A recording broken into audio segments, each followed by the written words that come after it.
And I'll start with you on this, Michelle, because you recently wrote a piece about her campaign. And the headlines have been really brutal for her this week. This is cut one for my producers. How Kamala Harris's campaign unraveled. That's the New York Times. Washington Post. Harris faces uphill climb and questions about who she is. Political, no discipline, no plan, no strategy. Kamala Harris's campaign meltdown. There have been issues with the campaign. Let's just be honest. They've had issues. But you don't see those kind of obituaries being written for Steve Bullock, who's at 0, Marianne Williamson, who's at 0, Joe Sestak, who's at 0, John Delaney, 0, Tom Steyer, 0, who spent a whole lot of money to be at 0, Deval Patrick, 0. I could go on, right? There are some self-funders. John Delaney's rich. He's got a lot of money. He's putting a lot of money out there. He's at 0. Yes. There's no RIPs for them. Exactly, which tells me that she's actually a contender and has to keep fighting to be seen and to be heard. I feel like I want to walk around America and give out to members of the media and the Democratic electorate Ralph Ellison's Invisible Man, and just say, like, Invisible Woman, like she's not this ghost that's been made up by Edgar Allan Poe. There's a very serious problem, and I believe that it has everything to do with the fact that she is a woman, and she is a black woman, and she's a black woman of mixed heritage, being Indian as well. It just seems so difficult for people to get past the fact that she is not a white male. Questions about electability. Who is she? What is her message? We see her message. She gives us the message over and over and over again. She answers that question.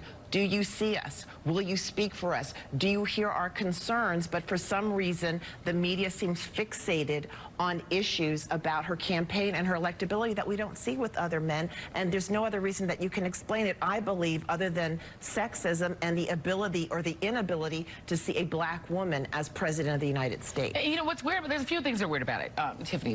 One thing that's weird about it is the last Democrat to win by 10 million and then 5 million votes to win Indiana, to win, win North Carolina in a way, it was a black guy named Barack Hussein Obama. That's the last president who cleared the field and won an electoral college, real landslide, not the one Trump claims, but a real electoral college. So the Democratic Party has an experience that is the kind of person who can win twice.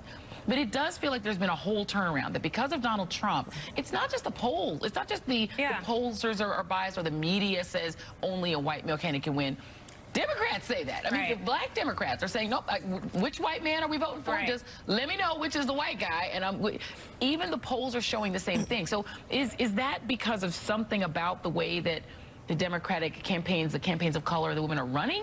Well, or is it something else? I think there's a confluence of events happening here. So first, I'm going to walk through quickly polling. And I know that we talk about polls a lot, but let me just say that Quinnipiac poll, when you come out with this poll, not many people are going to look at the actual poll. They're going to look at the media interpretation of it. That poll had a pretty significant margin of error. It only had 574 participants, which is where you get a 4.9% margin of error. And when you look at who these participants are, a lot of people were white, male, college educated. When you look at the questions, how much are you paying attention to the presidential race? Less than half, I think it was like 49%, said a lot. So these polls come out and then they become a self-fulfilling prophecy when the media consumes them. They're salivating at it like, great, let's talk about this latest new poll.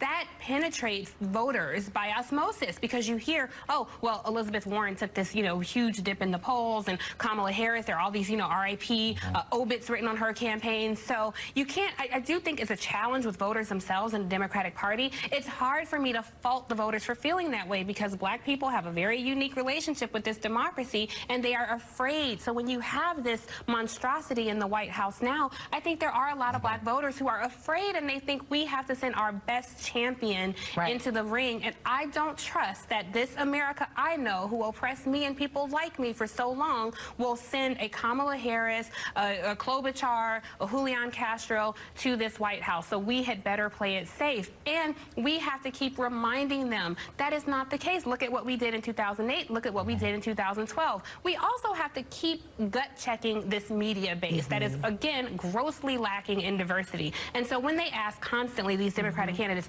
how are you going to win these swing voters? How are you going to win, these purple states? I wish somebody would ask a Trump surrogate, how's Trump going to win these swing voters? Yeah, How's he going to appeal to the never ask Democratic base? Republicans that at all. They never ask that. And so it's really just this confluence of events that keeps spoon-feeding American voters who are not consuming the minutia like we do, saying, yeah, you should be scared because your candidate may win. Yeah. I'm here to say, don't believe the hype. Look at the candidates. Look at where they stand on policy. Look, we all appear on cable news, so this is probably not the best advice. Stop listening to all these pundits trying to say something else. If the panels don't look like this, they don't represent the majority of the American voter. Yeah, I mean, speaking for the media, Dana Milbank, let's have you just answer for all of this. It does feel like inside the newsrooms, there are narratives that are already fixated on these candidates. That Kamala Harris has a messy campaign, and that's what they think. We knew that there was a built-in narrative and a weird sort of deep dislike, I think you could fairly say, about Hillary Clinton that just pervaded the coverage. It was very obvious that anything about her was going to be played up to as the most negative. With Elizabeth Warren, you've already got the, well, you shouldn't have done that Medicare for all. No one ever says that about Bernie Sanders, but with Warren, it's like, well, you shouldn't have said Medicare for all. There does feel like a narrative inside the media that even media is choosing between the white male candidates, right? That's what it at least appears to be, I think, to a lot of well, observers. I don't want to be in the uncomfortable position of defending the media, but I'll give it a try with the premise that, of course, there's sexism in the media. There's sexism in all places in American life. I think the overriding thing in the media is just this obsession, as Tiffany was saying, with polling. And the reason, like, Steve Bullock is not having an obituary written, well, that's because his birth announcement was I think a lot of it is Kamala Harris is saying, whoa, she was in the top tier and now she's fallen. Or Elizabeth Warren in the top tier and now she's fallen. So I don't like that form of journalism in general, because now we're anointing Pete Buttigieg, and, you know, in a month from now we're going to be writing his obituary, perhaps. So I think this sort of silly journalism. But underlying that is this deep level of sexism that's out there. More of it on the Republican side. We had the New York Times Siena College poll saying nearly 40% of voters are saying the women Democratic candidates are just not likable. There's not that's mostly Republicans, but you know, it's like 35%. I want to ask you this specifically, not to make you answer for all this. There is also the corollary I'm going to answer for men. You're in everything. That's your rolling up here today. Just accept it and love it.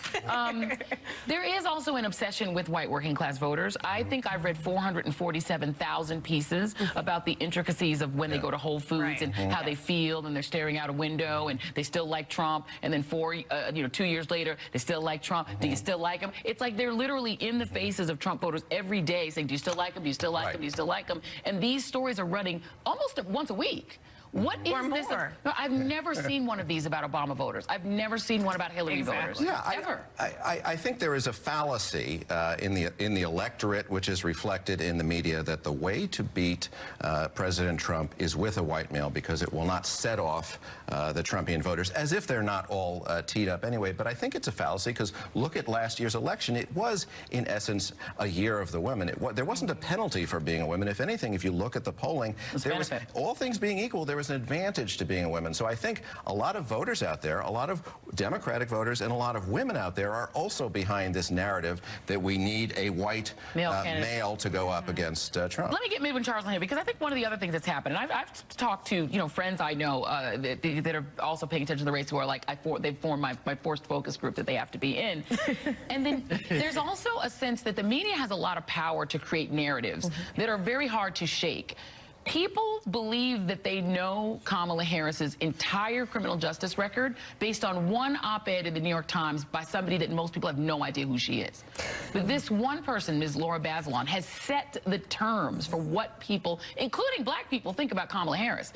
To hear a lot of African Americans tell it, she's a cop. She was locking up every black man in California. But most people, if you quiz them a little deeper, they don't know anything specific about her record. They just know that headline. How much are the voters themselves to blame for essentially saying, oh, that lady said she's a cop, therefore she's off my list? You know, you make an excellent point, because I've done the same thing too. I've had my informal polling with friends and family and asked the same questions, and a lot of them come back with the exact same conclusion, that Kamala is a cop, she put black people in jail. And you'll remember after that debate, when Tulsi Gabbard brought that up, that kind of hurt her a little bit too. And what I find interesting is that the same people who were saying that Kamala Harris is a cop and she prosecuted black people are not saying the same things about Michael Bloomberg, who was a champion of stop and frisk. They're not saying the same thing about Joe Biden, who authored the 1994 crime bill. They're not saying the same thing about Bernie Sanders, who voted for the 1994 crime bill. So there tends to be a disconnect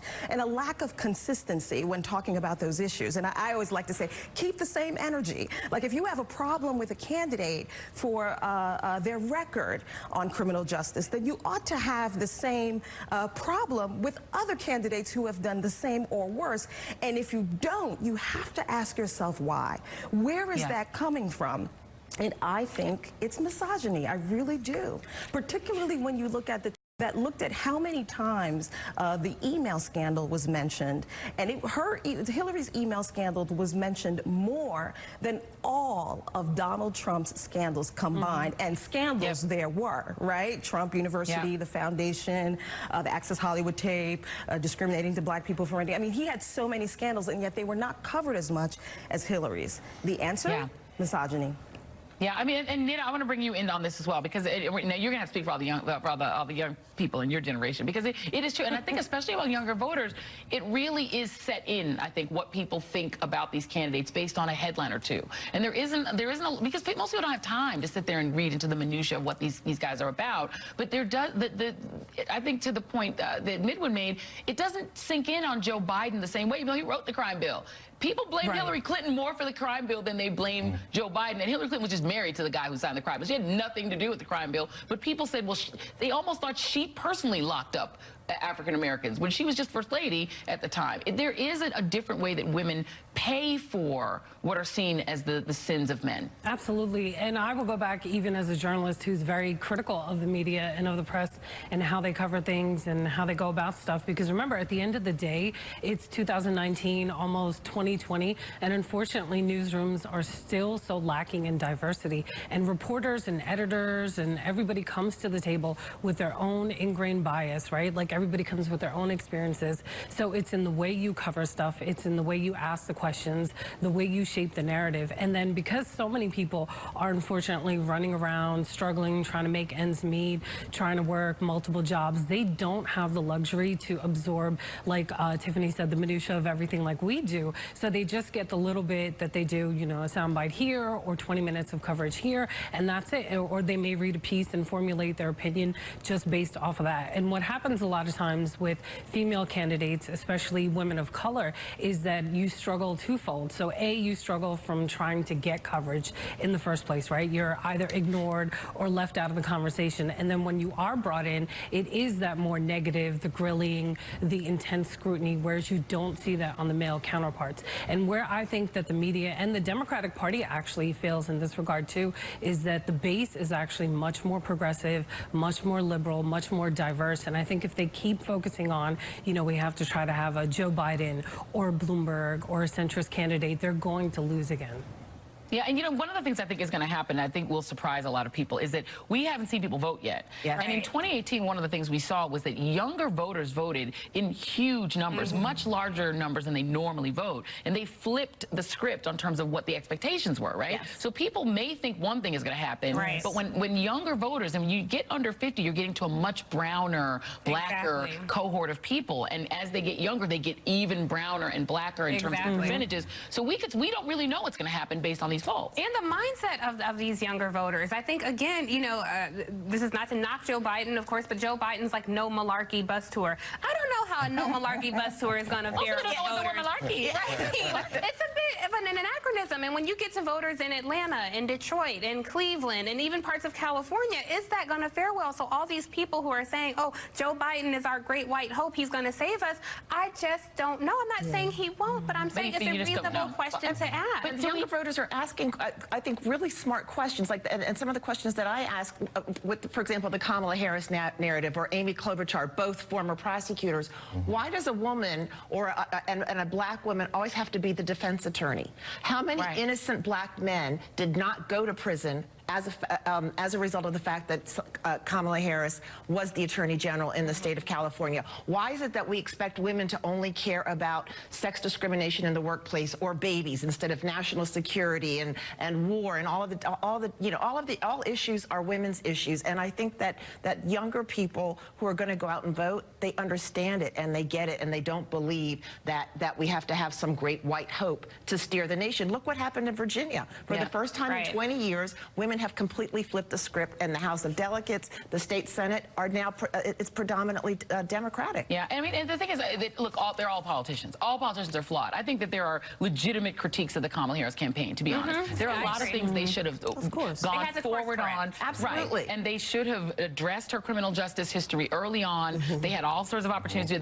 They chose to put it aside. So there are lots of legitimate critiques of Amy Klobuchar's campaign or all of these campaigns. But it is weird that they're not at zero. But exactly. Right. They're not at zero. Yeah. And Klobuchar has quite the prosecutorial record herself. She's also a prosecutor. Yes. Exactly. And also, what do people think prosecutor's job is? Yes. Exactly. They put people in jail. When it comes to locking up black men, I mean, she deserves a gander as well. And to your point about people not really knowing her criminal justice record, I have my friend Fred, I'm calling him out, Fred Jones. We thought about it on Thanksgiving, because when you look at the demographics of California, it's just not that many black people, black men, for her to have locked up. So we have to kind of, think about it a little bit. Right. To your point, challenge these voters. What are you saying? Well, and also she doesn't get to say, well, I'm a woman, so if you did the crime, you get off. Like, I'm going to let you go. She's not allowed to do that. It's kind of like against the law. Some of us still believe in the rule of law. Do you think that at the end of the day, just to end on whether we think the media can fix this? Because at this point, the media needs to back off, I think, in a lot of ways on the narratives, because they're just headlines. They're not giving you that much information. The media cannot fix this because it's not at root a media problem, and I don't deny that we exacerbate it, but when 26% of Democratic voters say the women in the race are not likable, that's deep-seated sexism in this. Absolutely deep. Well, thank you very much. Okay, Michelle Bernard, thank you very much. Always good to see you. Dana, Tiffany, Nina, and Midwin will all be back with us later on and coming up.